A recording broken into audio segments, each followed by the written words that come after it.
सुंदर बना दिया। परीक्षित जी कहने लगे भगवान ये बात समझ में नहीं आई भाई, कोई कोई तो जिंदगी भर चंदन लगाता है लेकिन भगवान कृपा नहीं करत, कुबजा को एक ही बार के चंदन लगाने में कृपा क्यों कर दी। तो याद रखना एक लेख मिलता है कि कुबजा पूर्व जन्म की सूर्पणखा है। हाँ कैसी, जब अच्छा विचार करना सूर्पणखा कहां गई रामायण में से, रामायण सबने पढ़ी होगी।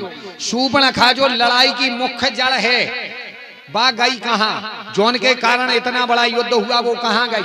सूर्पणखा का लेख केवल यहां तक मिलता है, कहां तक कि खरदूषण त्रिसरा सहित खड़ग लियो संघार, खरदूषण त्रिसरा सहित खड़ग लियो संघार, खरदूषण त्रिसरा सहित खड़ग लियो संघार, खरदूषण त्रिसरा सहित खड़ग लियो संघार। सूर्पणखा व्याकुले भई, सूर्पणखा व्याकुल भई, सूर्पणखा व्याकुले भई, सूर्पणखा व्याकुल भई, सो गई रावण के द्वार भजलो हरि हरि, भक्ता भजलो हरि हरि, सब संता भजलो हरि हरि, सब भक्ता भजलो हरि हरि।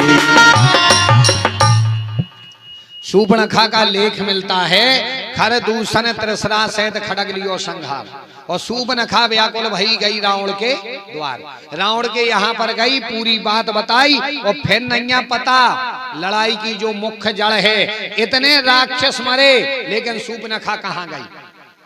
आनंद रामायण में लेख आता है, ध्यान देना, आनंद रामायण में लेख आता है कि सूर्पणखा गई और तपस्या करने लगी। राम जी जब रावण का वध करके लौटे अयोध्या में आकर के बैठे थे, एक दिन इनका सिंहासन हिलने लगा। राम जी ने सोची यार तीनों त्रिलोकों में ऐसा कौन है जो मेरा सिंहासन हिला दे।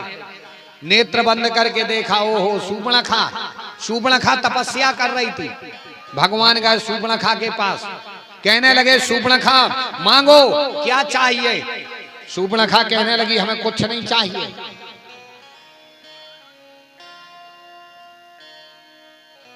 निकल जान दो उसको,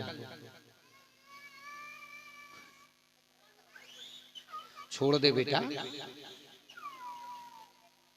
क्योंकि मम्मी क्या कार्य आओ। अच्छा ये तो राम धनी तो थोड़े जोर से, राम धनी तो मालूम। राघवेंद्र सरकार कहने लगे कि सूर्पणखा मेरी ओर देखो। सूर्पणखा कहने लगी सरकार एक बेर देखे थे, तुमने हमारे नाक कान कटवा दाए, और जबे तो तुम वनवासी बने थे, अब तो राजा बन गए, अब तो गरो कटवा दो, इसे अब नहीं देखने। भगवान कहने लगे जबे तुम ऐसी बातें आ रही थी। सूर्पणखा के हमने का कही ऐसी। अच्छा सूर्पणखा ने का खराब कही थी। सूर्पणखा ने कही थी तुम सम पुरुष न मोसम नारी, विधि संजोग ये रचा बेचारी। तुम जैसो पुरुष नहीं, हम नारी नहीं, बात खत्म। मतलब तुमने भी वही प्रण लिया है कि भूमि को निशाचरों से विहीन कर देंगे, और हमने भी वही संकल्प लाओ है कि जो लोग रावण के वंश को निर्वंश करवे की व्यवस्था न कर दें, जो लोग लंका ने छोड़े। अब मन में प्रश्न आता है, मन में प्रश्न आता है कि सूर्पणखा ने ऐसा क्यों संकल्प लिया था, ऐसा क्यों संकल्प लिया था मालूम। एक कथा आती है कि सूर्पणखा के पति को मारा था रावण ने। कैसे? रावण का प्रण था कि जो हमारे लिए युद्ध में हराएगा वो हमारा बहनोई बनेगा। अब ऐसा कोई था नहीं, एक दो हते सो रावण उनसे लड़ने नहीं जाता था। एक दिन सूर्पणखा गई रसातल में, रसातल में सूर्पणखा की भेंट हो गई बक्रजहवा नाम के दानव से। इनका हो गया विवाह, 2 बाल बच्चे भाई। सूर्पणखा ने आकर के मंदोदरी को बताया, बोले भाभी जी हमने पसंद का विवाह कर लिया, 2 बाल बच्चे हैं, भैया से कह दियो शायद अब तो मान जाए। लेकिन रावण था अभिमानी। रावण कहने लगा मुझसे युद्ध करना पड़ेगा। सो रावण ने उससे युद्ध किया और उसको मार दिया। और एक कथा और आती है कि देवासुर संग्राम में ले गया उसे और जानबूझ करके मरवा दिया। सो शूर्पणखा को जब पता चला तो शूर्पणखा ने संकल्प ले लिया कि तुमने हमारे पति को मरवाया है, जब तक हम तुम्हारे वंश को निर्वंश करने की व्यवस्था न कर दें, जो लो लंका ने छोड़े।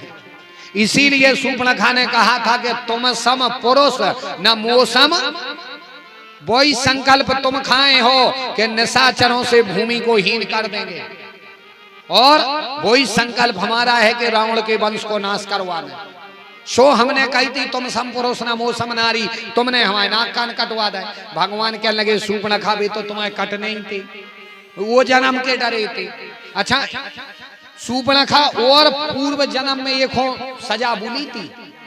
शूर्पणखा, बिल्कुल ध्यान देना, शूर्पणखा और पेल की या एक सर्पणी यहाँ है।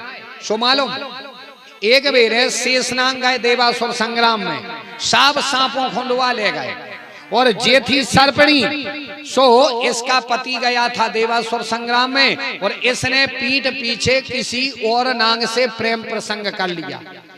उस नाग को चला पता, उस नाग ने जाकर के शेषनाग को बताया। बोले सरकार, सीधा बोलिए बांके बिहारी लाल की जय हो। राम धनी तो, थोड़े जोर से, राम धनी तो। नल क्यों इतना चल रहा है? नल रहने दो भैया, इतनी ठंड में तो पानी मान जाओ, एक जगह रख दो, प्यास लगेगी तो वो जो मांग लेगा उसको भेज देना। ठंड तो ही हंसी पारी है।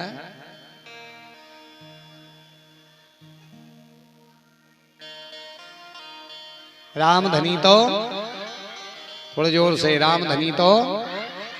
कहाँ हते कथा में, कहाँ हते कलसिया मार रहा हो तू है तो सर्पणी। हाँ, पूछिया लाइना आगे पाठ पाछे सपाट, मारी अच्छी कथा लगाता, अच्छी लगत का सुनी कछु नहीं। राम धनी तो। अच्छा, जे थी सर्पणी, इसका प्रेम प्रसंग हो गया। उस नाग ने जाकर के शेषनाग को बताया। बोले सरकार, हम तुम्हारे संग गए थे देवासुर संग्राम में और हमारा घर बर्बाद हो गया। शेषनाग कहने लगे लाओ उसको, ऐसे के तो नाक कान काट देने चाहिए।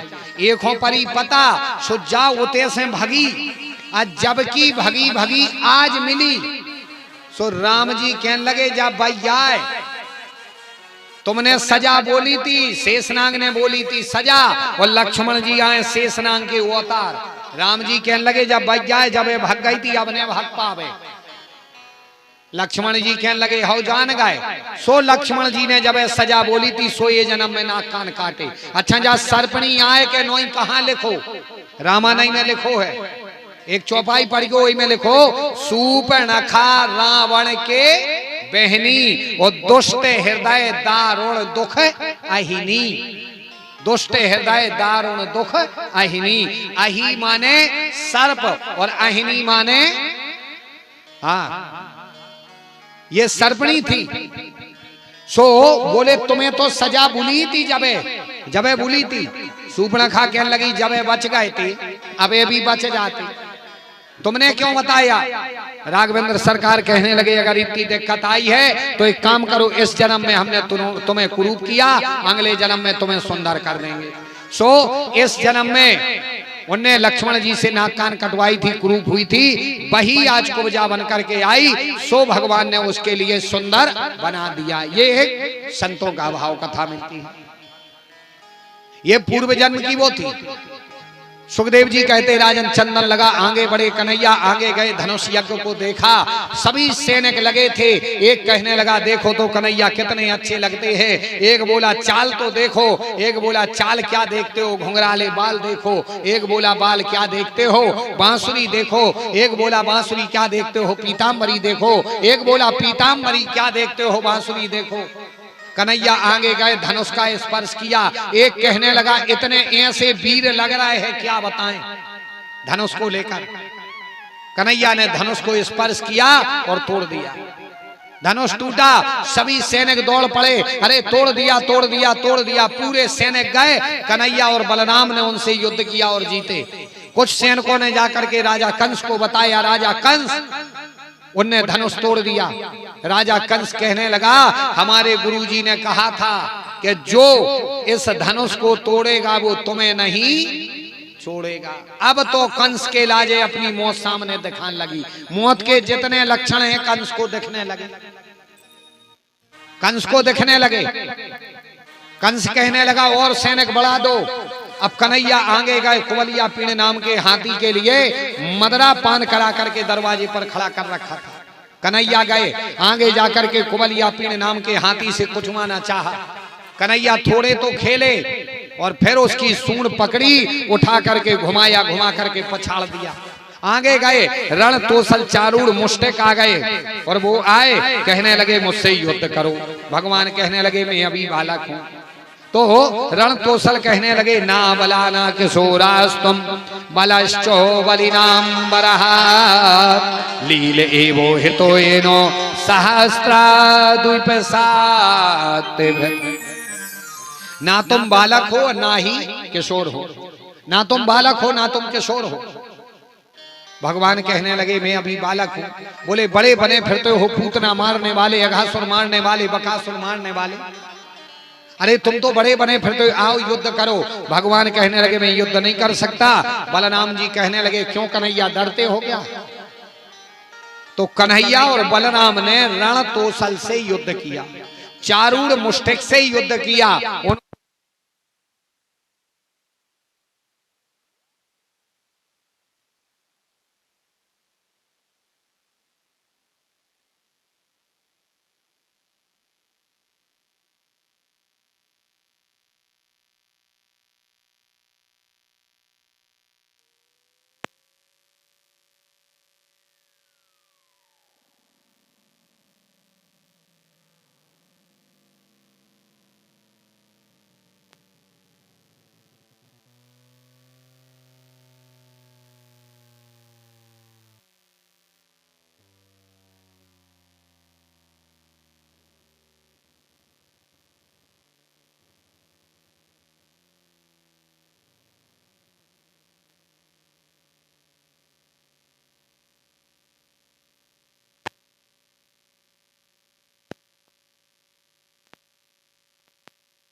श्री राधे बोलिए।